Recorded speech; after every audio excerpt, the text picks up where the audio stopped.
A paz e a graça de nosso Senhor e Salvador Jesus Cristo seja com você, sua casa e sua família, em nome de Jesus. Bem-vindo a mais um encontro com Deus, mais um devocional, mais um momento na presença do Pai, em nome de Jesus. Se você sentir no coração, se inscreve no canal, deixa o teu like, compartilha esse vídeo com pessoas que, como você, tem o desejo, de crescer na graça e no conhecimento do Senhor Jesus. Nos comentários você pode deixar seu pedido de oração, seu testemunho, alguma dúvida que você tenha concernente à palavra de Deus ou tão simplesmente a sua paz do Senhor Jesus. Amém? Hoje nós estaremos lendo o livro de Jó, capítulo 13, que diz assim: Eis que tudo isto viram os meus olhos e os meus ouvidos ouviram e entenderam. Como vós o sabeis, o sei eu também. Não vos sou inferior, mas eu falarei ao Todo-Poderoso e quero defender-me perante Deus. Vós, porém, sois inventores de mentiras, e vós todos médicos que não valem nada. Tomara que vos calasseis de tudo, que isso seria a vossa sabedoria. Ouvi agora a minha defesa e escutai os argumentos dos meus lábios.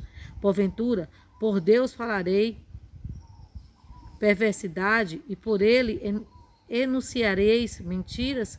Farei aceitação da sua pessoa? Contendereis por Deus? Ser-vos-ia bom se ele vos esquadrinhasse. Ou zombaríeis dele como se zomba de qualquer homem? Certamente vos repreenderá se em oculto fizeste distinção de pessoas. Porventura não vos espantará a sua alteza e não cairá sobre vós o seu temor? As vossas memórias são como cinzas, as vossas alturas como alturas de lodo. Calai-vos perante mim e falarei eu, e venha sobre mim o que vier.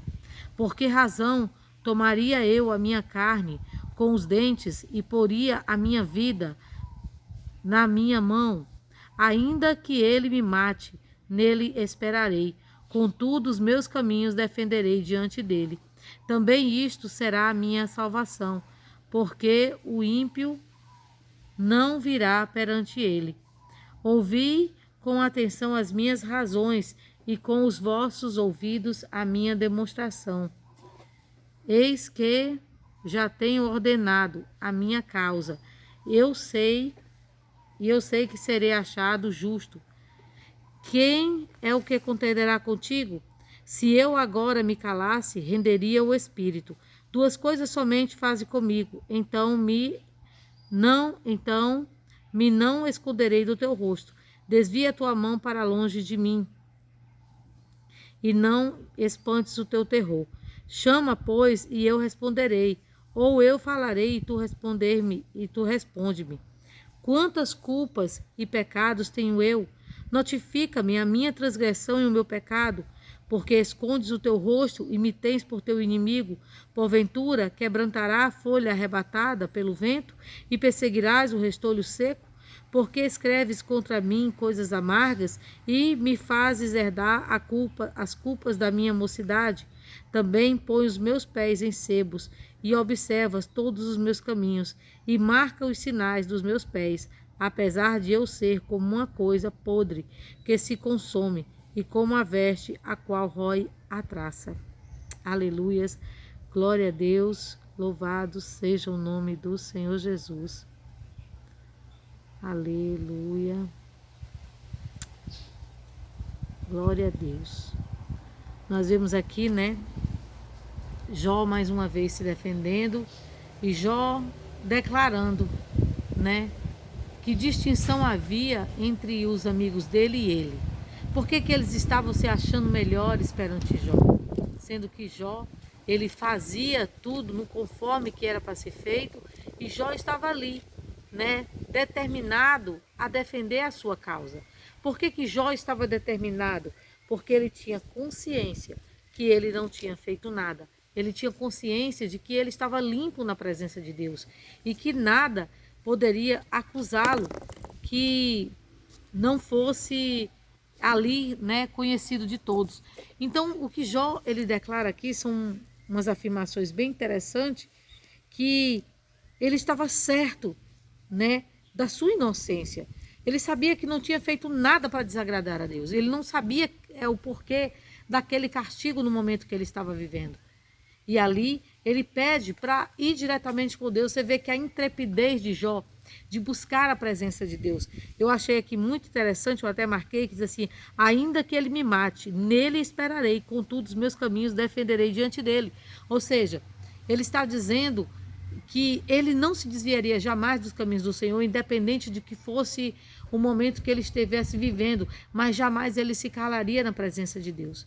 Sabe, uma coisa que eu vejo muito importante no livro de Jó, é que Jó, ele demonstra a necessidade de ter uma intimidade com Deus, de falar com Deus. E essa necessidade, eu, você, nós precisamos ter no nosso coração. Nós não temos que viver das orações dos outros, nós não temos que viver de revelação dos outros. Deus, ele quer se revelar a você. Deus, ele quer trazer um patamar maior de intimidade entre você e ele. Mas só depende de você, só depende de mim. Nós estarmos buscando a presença desse Deus maravilhoso que quer e requer de mim e de você essa intimidade. Você vê que aqui, quando ele fala, ele diz assim: apresentarei a minha causa perante o Senhor. Ele não tinha medo de chegar na presença de Deus. Aleluias. Glória a Deus. Ele não tinha receio de entrar na presença de Deus.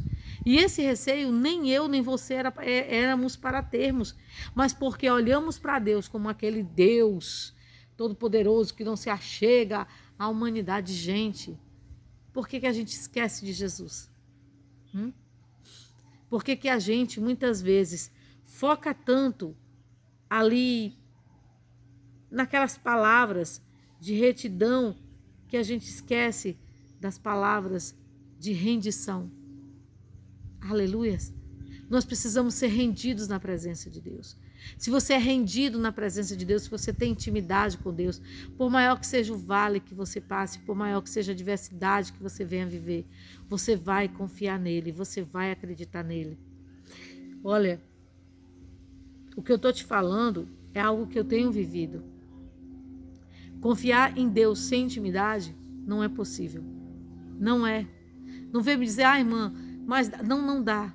Não dá para você ter fé se você não tiver intimidade com Deus. Não dá para você acreditar na palavra se você não tiver intimidade com Deus. A intimidade com Deus é uma necessidade vital na nossa vida espiritual. Amém? Em nome de Jesus. Então, se dedique a essa intimidade. É necessário. Não é apenas algo que, eu vou bater o ponto no devocional. Não. Você vai buscar a presença de Deus. Você vai se render na presença de Deus. Sabe?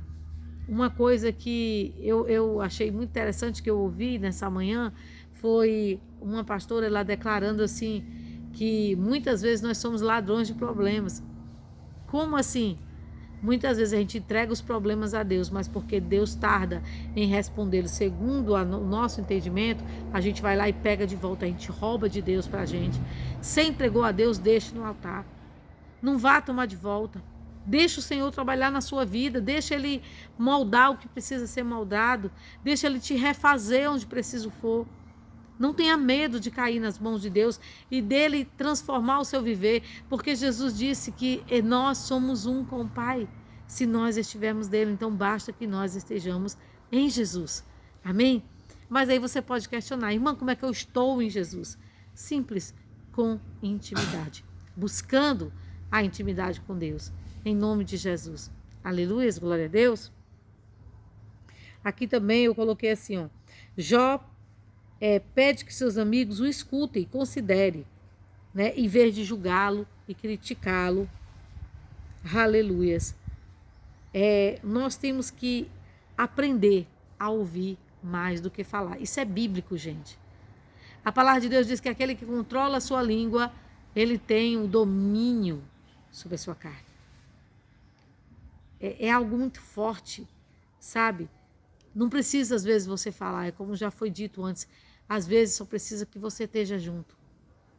Mas, irmã, está me vindo algo no coração para dizer: veja se vem de você, se vem de Deus.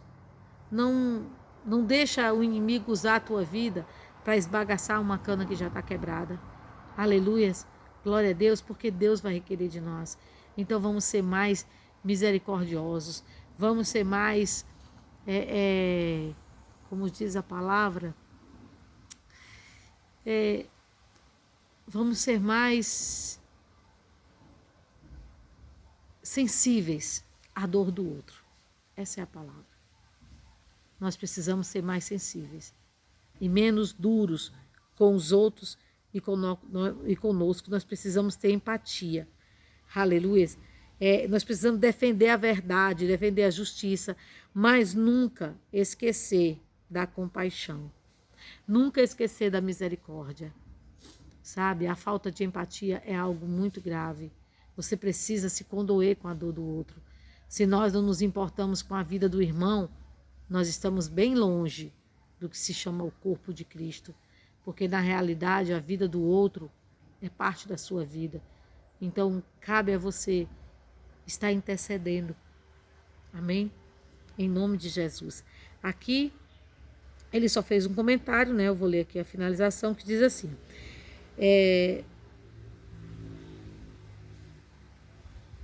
estamos errados em presumir que o sofrimento de Jó era uma punição justa pelo seu pecado, assim como seus amigos. Eles tomaram o princípio certo e aplicaram de forma errada, ignorando a vasta diferença das circunstâncias humanas. Precisamos ser mais cuidadosos e compassivos na forma como aplicamos a condenação bíblica aos outros. Não devemos julgar. O único que julga é Deus, porque o seu julgamento é perfeito. Amém? Irmã, e aqueles que me julgam? Entregue eles a Deus, em nome de Jesus. E você verá que Deus, ele te honrará no momento certo, na hora exata. E ele, assim como ele fez com Jó, ele mostrará a sua inocência, em nome de Jesus. E glorificará, aleluias, o nome dele através da sua vida, em nome de Jesus. Amém? Deus eterno, Pai querido, obrigado, meu Deus, por meu Pai estar nos alertando, Senhor, desse erro grave, que é julgar o outro, condenar, achar que a gente sabe de tudo, que a gente é mais certo do que os outros, quando a tua própria palavra diz que aquele que está em pé, cuide para não cair. E quem está no chão, peça ajuda para se levantar.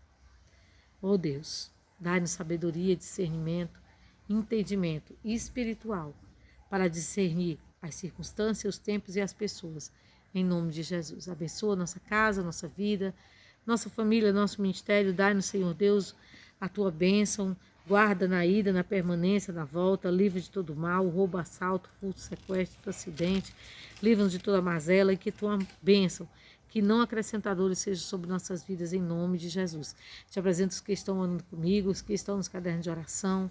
Ó meu Deus, dai, Senhor Deus, ânimo, força, vigor, para vencer a cada dia, em nome de Jesus. E que tua bênção, que não acrescentadores, seja sobre nossas vidas, em nome de Jesus. Assim nós te louvamos, te agradecemos e te glorificamos em nome de Jesus. Amém? O Senhor te abençoe. Fica na santa e gloriosa paz do Senhor Jesus.